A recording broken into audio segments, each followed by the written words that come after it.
Yes, good evening students. Myself Amit Rajput. Welcome to my YouTube channel. So today I will discuss 10th class chemistry part 7th. Okay, part 7th. तो इससे पहले हमने discuss कर चुके हैं Dobereiner triads rule, Newlands octave rules and Mendeleev periodic table. Okay, last video में हमने discuss किया था limitation of Mendeleev periodic table. Okay, तो जिसमें हमने देखा था लिमिटेशन ऑफ मेंडलीव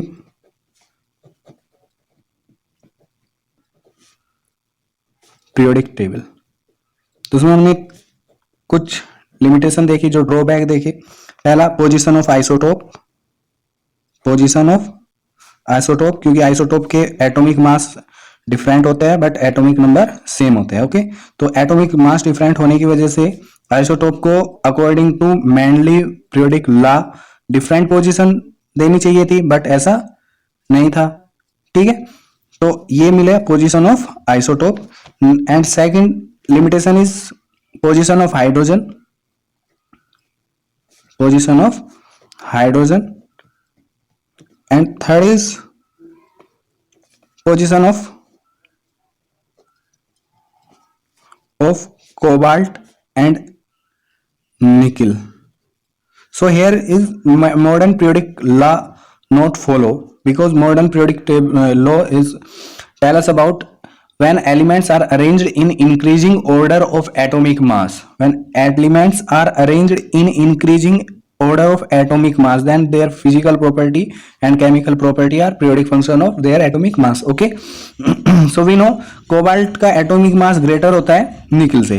कोबाल्ट का एटॉमिक मास ग्रेटर होता है निकल से. सो कोबाल्ट को बाद में आना चाहिए था निकल से, मतलब निकल पहले आना चाहिए था.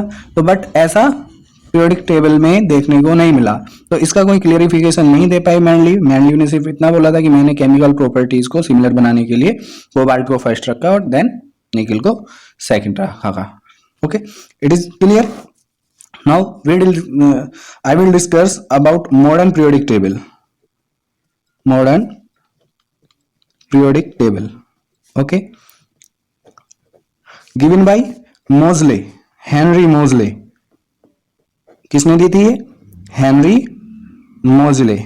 ओके, तो हेनरी मोजले अपना एक फ्रीक्वेंसी से रिलेटेड एक एक्सपेरिमेंट कर रहे थे. तो जब वो अपने एक्सपेरिमेंट कर रहे थे तो उन्होंने देखा कि जो उसकी फ्रीक्वेंसी है वो डायरेक्टली प्रोपोर्शनल है एटॉमिक नंबर.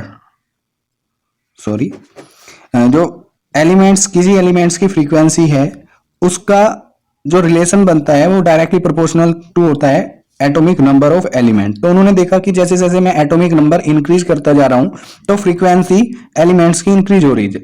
ओके, तो उन्होंने सोचा कि जैसे एलिमेंट के एटॉमिक नंबर बढ़ाने से उनकी फ्रीक्वेंसी इंक्रीज हो रही है, तो मे बी उनकी सभी प्रॉपर्टी डिपेंड्स करती हो upon the atomic number of elements. Okay, जैसे कि न्यूलैंड और डोबर्नियर और मोजले, सॉरी डोबर्नियर, न्यूलैंड और मेंडलीव, इन्होंने बात की थी एटॉमिक मास पे, एलिमेंट के एटॉमिक मास पे. बट मोजले ने बोला कि उनकी जो एलिमेंट्स की फिजिकल और केमिकल प्रॉपर्टी है वो एटॉमिक नंबर पे डिपेंड करती है, ना कि एटॉमिक मास पे. तो उन्होंने एक पीरियोडिक लॉ दिया जिसको बोला गया modern periodic law. Okay, modern periodic law.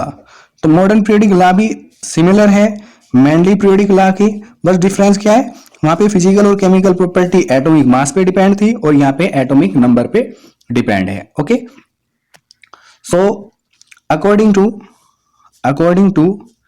modern periodic table, according to modern periodic table, when we arranged elements in increasing order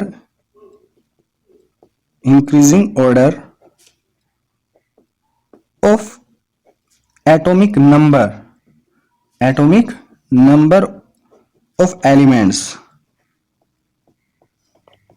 then physical physical and chemical properties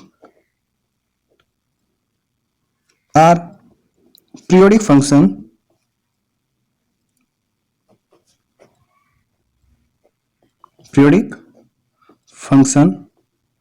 of their atomic number. Okay, तो अब मोजले ने बोला अगर मैं elements को उनके elements के एटॉमिक नंबर के इंक्रीजिंग ऑर्डर में अरेंज करता हूं, तब एलिमेंट्स की फिजिकल और केमिकल प्रॉपर्टीज एलिमेंट्स के एटॉमिक नंबर पे डिपेंड करती है। उनका एक ग्रेजुअली चेंज मिलता है, ग्रेजुअली वो इंक्रीज हो सकती है या ग्रेजुअली डिक्रीज हो सकती है। ओके, तो ये था मॉडर्न पीरियोडिक लॉ। सो मोजले ने अपनी एक पीरियोडिक टेबल फॉर्म की जिसको बोला गया मॉडर्न पीरियोडिक टेबल। उसमें उन्होंने क्या किया,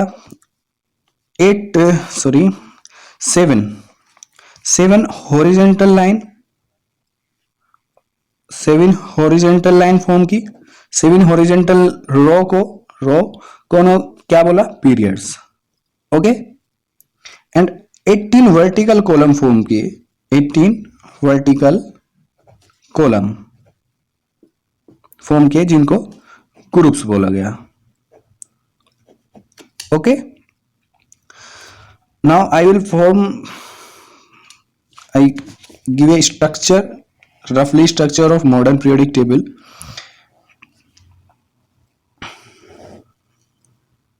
Okay, this is modern periodic table in which 7 horizontal line formed by Moseley, which is known as periods. So 7 horizontal line, it means that these lines 1 2 3 4 5 6 7, okay, इनको बोला गया हॉरिजेंटल लाइन जिसको periods बोला गया। ओके, 4 5 6 और 7, okay, और 18 vertical column form किए जिनको ग्रुप्स बोला गया। 18 vertical column, it means that it is 1 2 और ये 3 to 12, 3 4 5 6 7 8 9 10 11। मैंने ये एलिमेंट्स इसलिए नहीं पुट अप किए यहाँ पे क्योंकि हमारे सिलेबस में 10th क्लास के सिलेबस में इनको इंट्रोड्यूस नहीं किया गया है। ओके, तो हमें सिर्फ इनको पहले 2 और लास्ट के 6 ग्रुप्स को इंट्रोड्यूस किया गया है। तो ये 12, then next 13 14 15 16 17 and 18।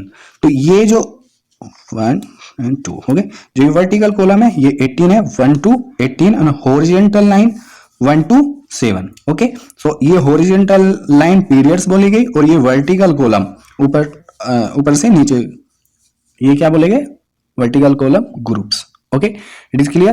So there are some characteristic of this modern periodic table is first, shortest period